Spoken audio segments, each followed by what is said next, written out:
ආයුබෝවන් Voice of Clinical YouTube නාලිකාවෙන් මම අද සාකච්ඡා කරන්න බලාපොරොත්තු වෙන්නේ දේශගුණික විපර්යාසවල උච්චතම අවස්ථාවට මුහුණ දෙන මේ කාලේ අපි කවුරුත් නිරන්තරයෙන් අත්දකින අනතුරු විශේෂයෙන් ගිනි ගැනීම් වගේ දේවල් పూర్ව සූදානමක් රහිතව සිද්ධ වීම නිසා විශාල හානි සිද්ධ වෙනවා අපි මේ වෙනකොට දකිනවා.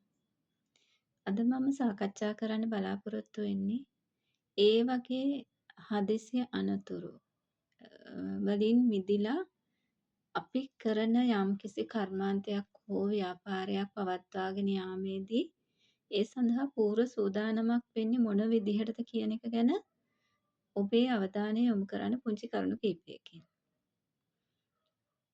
කර්මාන්තයක් හරි ව්‍යාපාරයක් හරි පවත්වාගෙන යන ඔබට මේ කරුණ මං හිතන්නේ වැදගත් වෙයි කියලා මං හිතනවා. අපිට අනතුරු කියන ඒවා අදියර දෙකකින් දකින්න පුළුවන්. එකක් තමයි අපි කර්මාන්තයක් හරි ව්‍යාපාරයක් හරි ස්ථානගත කිරීමේදී මුල් අදියරේ ඉදිකිරීම් කාලයේදී වෙන්න පුළුවන් අනතුරු. ඒ වගේම තමයි ඒ අදාළ ආයතනය ක්‍රියාත්මක කරන අවධියේදී වෙන්න පුළුවන් අනතුරු. අපි යම් කර්මාන්තයක් හරි ව්‍යාපාරික ස්ථානයක් හරි ආරම්භ කරන්න කලින් ඒකේ ස්වභාවය ගැන හොඳ අවබෝධයක් ඇතිව කටයුතු කරනවා නම් අපිට පුළුවන් ඒක ආරම්භක ඉදිකිරීම අවධියේදී වෙන්න පුළුවන් අනතුරු මොනවද කියන එක ගැනත් අපිට යම් අධ්‍යයනයකින් යම් අවබෝධයක් ලබා ගන්න පුළුවන්. ඒ වගේම අපිට පුළුවන් ඒක ක්‍රියාත්මක වීමේදී හඳුනා ගන්න పూర్ව අවධියේදීම මොන වගේ අනතුරු සිද්ධ වෙන්න පුළුවන්ද කියන එක. මෙන්න මේ දේවල් ගැන අපි මුලින් අවධානය යොමු කරලා ඒ සඳහා පූර්ව සූදානමක් සහිතව කටයුතු කරනවා නම් අපිට ඉදිරියේදී වෙන්න පුළුවන් හානි ගොඩක් අවම කරගන්න පුළුවන්. පහුගිය කාලේ අපි අහන්න දකින්න අපි අත්දැක්කා ඇත්තටම ඉතාම කනගාටුදායක තොරතුරු කීපයක්. එකක් සමහර කර්මාන්ත ශාලාවල තිබුණු පූර්ව සූදානමක් නොමැති වීම නිසා ඒ අනතුරු සඳහා සහ තමන්ගේ කර්මාන්ත ආයතනය ඇතුළත හොඳ සංවිධානාත්මක ක්‍රියාවලියක් සහිතව ක්‍රියාත්මක නොවීම නිසා සිදුවුණු හදිසි ගිනි ගැනීම් වගේ දේවල් නිසා ජීවිත හානි, දේපල හානි විශාල වශයෙන් සිද්ධ වුණා. සමහර හානි අපි පසු අධ්‍යයනය කරාම අපිට තේරෙන දෙයක් තමයි ඒ ජීවිත හානි ඇත්තටම වළක්වා ගන්න තිබ්බා. ඒ දේපල හානි ඇත්තටම වළක්වා ගන්න තිබ්බා. නමුත් යම් හෝ හේතුවක් නිසා ඒ දේවල් ගැන තිබුණු සැලකිලිමත් වීමේ අවම වීමක් හෝ යම් හේතුවක් නිසා ඒ හානි සිද්ධ වුණා.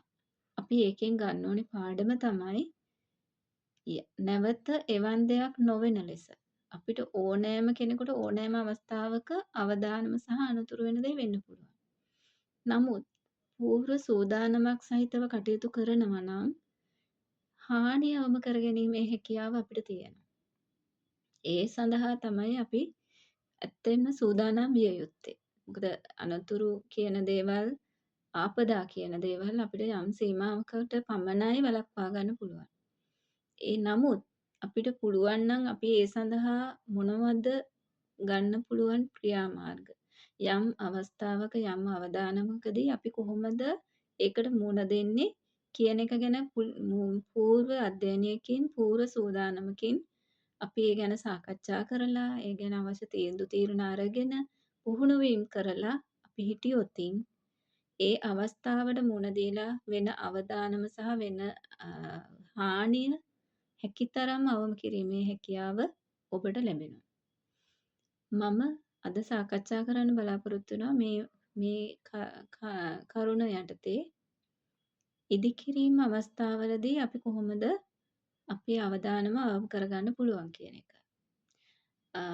යම්කිසි ඉදිකිරීමක් කරන තැනක අපි මුලින්ම හොයන්න ඕනේ විශේෂයෙන් අවධානය යොමු කරන්න ඕනි ඒ මොන වගේ පරිසරයක්ද කියන එක. අපි කටයුතු කරන්නේ මොන වගේ පරිසරයකද? ඒක පවතින්නේ ගංගාවක් ආශ්‍රිතවද? ජල මාර්ගයක් ආශ්‍රිතවද? එහෙම නැත්නම් හදිසියේ නාය යාමක් වගේ ඉවුරු කාදනයක් වගේ වෙන්න පුළුවන් කන්දක ඒ වගේ යම් අවදානමක් සහිත ස්ථානයක්ද? එහෙම නැත්නම් ගහක් හදිසියේ හුලඟකට කඩන් වැටෙන්න පුළුවන්. අපිට ඒ වගේ දේවල් අපි දැකලා තියෙන. අපි අන්න ඒ වගේ අපි ඉන්න පරිසරය මොන වගේද කියන එක ගැන පොඩ්ඩක් අවධානය යොමු කරොතින් අපිට පුළුවන් දැන් අපි වැඩ කරන්නේ උදාහරණයක් විදිහට පස් කණ්ඩියක්. කියන්නේ අවිධිමත් විදිහට කැපීම සිදු කරලා පස් ඉවත් කිරීමක් සිදු කරපු පස් කණ්ඩියක් තියෙන තැනක් වෙන්න පුළුවන්. විශේෂයෙන්ම අංශක 90ට වගේ කැණීම් සිදු කරපු ස්ථානයක ඒ අධික වර්ෂා අවස්ථාවකදී නාය යාමේ හැකියාව තියෙනවා. ඒ වගේ ස්ථානයක නම් අපි කැණීම් සිද්ධ කරන්නේ අපි කටයුතු කරන්නේ අපි පාරිසරික තත්ත්වයන් සලකලා වර්ෂාව වගේ වෙලාවක ඒ වගේ අවදානමක් පවතින ස්ථානයක්ද කියන එක ගැන කල්පනාවෙන් හිටියොතින් පහුගිය කාලේ අපිට අහන්න ලැබුණු ඒ වගේ ඉවුරු කඩා වැටීම් නිසා ජීවිත හානි සිද්ධ වෙච්ච ඒවා වළක්වා ගන්න පුළුවන්. මම කිව්වේ උදාහරණයක් විතරයි. ඒ වගේ ටිකක් පැරණි ගස් තියෙන තැන් වෙන්න පුළුවන්. හුළඟක් දැඩි හුළඟක් තියෙන වෙලාවක අධික වර්ෂාවක් තියෙන වෙලාවක ඒ වගේ ගස් කඩා වැටීම් අපි අහලා තියෙනවා.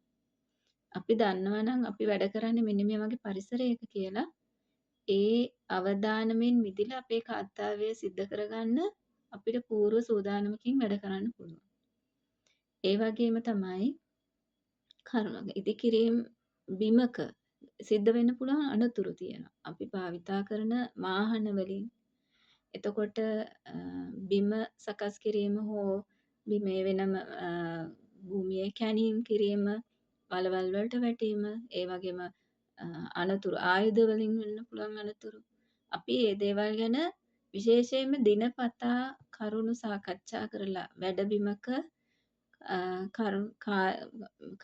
කාර්ය මණ්ඩලයේ වැඩ කිරීම සිදු කරන කම්කරුවන් සහ එන්ජිනේරු තාක්ෂණික දැනුම සහිත අපි සාමාන්‍යයෙන් කියන බාසුන් නැහැලා කියලා අපි කවුරු වුණත් ඒ කණ්ඩායම එකතු වෙලා අපි අද දවසේ කරන්නේ මොන වගේ වැඩද අපිට ඒ වැඩවලදී කොයිතරම් මොන වගේ දේවල් පාවිච්චි කරනවද මොන වගේ උපක්‍රම පාවිච්චි කරනවද මොන වගේ ආයුධ පාවිච්චි කරනවද අපි එතකොට අපි ඒ වගේ කොහොමද සැලැස්මක් හදාගත්තොත් මොන වගේ කොයි අයද කොයි දේවල්ද කරන්නේ එතකොට ඒ වගේ යම් අවදානමක් වෙන්න පුළුවන් ඒවා මොනවද ඒවට අපි කොහොමද පූර්ව සූදානමක් සකසාගන්නේ අන්නේ දේවල් දිනපතා උදේ වැඩ ආරම්භ කිරීමට කලින් ඔබ රැස් වෙලා ඒ කැප කරන කාලය අපතේ යාමක් නෙමෙයි යම් අවස්ථාවක අනතුරක් සිද්ධ වුණොතින් ඒ වැඩබිමේ හෝ කර්මාන්තයේ අයිතිකරුවාගේ සිට ඒ කොන්ත්‍රාත්තුව ලබාගත්ත කෙනා එහෙම නැත්නම් ඉදිකිරීම කරන කෙනා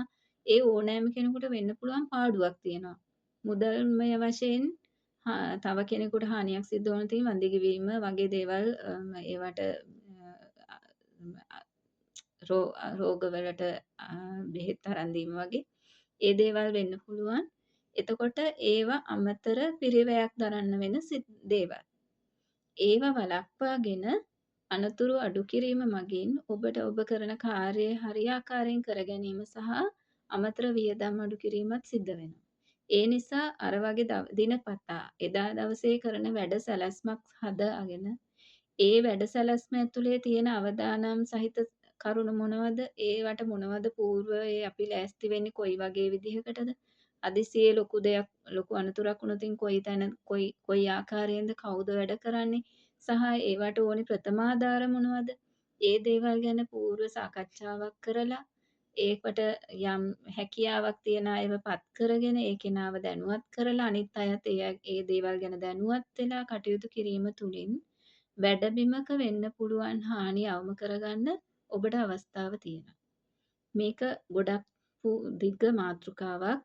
මම මේ මූලික වශයෙන් කතා කරේ මේ කාලීනව පවතින තත්ත්වයන් සැලකුවාම අපි නොහිතා සිද්ධ කරන සමහර දේවල් නිසා වෙන හානි සමහරලාට පූර්ණේ කරන්න බෑ. ජීවිත හානි සිද්ධ වුණොතින් නැවත ඒ දේවල් පූර්ණේ කරගන්න බෑ අපිට. ඒ නිසා අපි කටයුතු කරද්දී පූර්ව සූදානමක් සහිතව කටයුතු කිරීම ඉතාම වැදගත්. ඔබට අන්නේ කරුණ අවධාරණය කරන්න මම මේ අද සාකච්ඡාව සිද්ධ කරේ. මේකේ ඊළඟ වීඩියෝ එකෙන් මම බලාපොරොත්තු වෙනවා හදිසි ගිනි ගැනීමකදී සහ කර්මාන්තයක් ක්‍රියාත්මක වීමේදී වෙන්න පුළුවන් අනතුරු ගැන පූර්ව සූදානමක් සහිතව කටයුතු කරන්න මොන වගේද කියලා පුංචි කරුණු ටිකක් සාකච්ඡා කරන්න. ස්තුතියි ඔබට.